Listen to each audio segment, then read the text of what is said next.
শীতটা পড়ার পর থেকেই আমার হাঁটা এক্সারসাইজ সব কিছুই বন্ধ করে দিয়েছিলাম। এদিকে আমার ওজন 5 কেজি বেড়ে গেছে। কি বলতো, ছোটোবেলা সংসার আর বাগানের কাজ করে একটুও সময় পেতাম না। তাই আজ থেকে আমি আবার শুরু করলাম। সকাল সকাল ডিটক্স ওয়াটার খেয়ে দেখছি অ্যাকুরিয়ামের ভেতরের মাছগুলো না পাখি এসে খেয়ে গেছে। আর এদিকে আমার স্ট্রবেরি গাছে কী সুন্দর ফুল এসছে দেখো। এক এক করে সব গাছগুলোতে আমি জল দিয়ে তোমাদের সাথে আজ একটা হেলদি ব্রেকফাস্ট রেসিপি শেয়ার করছি। তার জন্য প্রথমেই আমি কড়াইটা গরম করে মুগ ডালটা ভেজে নেব। তারপর সামান্য তেলে 5 ফোড়ন সোমবার দিয়ে ছোট ছোট করে কেটে রাখা সবজিগুলো ভালো করে নাড়াচাড়া করে ডালটা দিয়ে সামান্য লবণ আর একটু আদা দেব।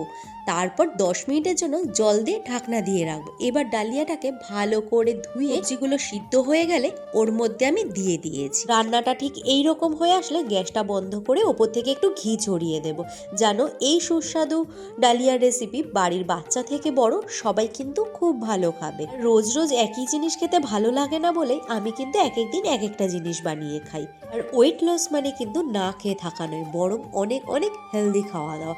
এরপর আমি ছাদে এসেছিলাম আর দুপুরে রান্নার জন্য বেশ কিছুটা ধনেপাতা তুলে নিচ্ছি। এবছর না ধনেপাতার ফলনটা খুব ভালো হয়েছে। আর এই কলা গাছটার জন্য না ছাদে একটু রোদই আসছিল না, তাই পাতাগুলো কেটে ফেলতে হলো। তো বন্ধুরা, আজকের সকালটা তো আমার এভাবেই কাটলো। সারাদিন অনেক কাজ। চলো টাটা, তোমাদের সাথে দেখা হবে নেক্সট ভিডিওতে।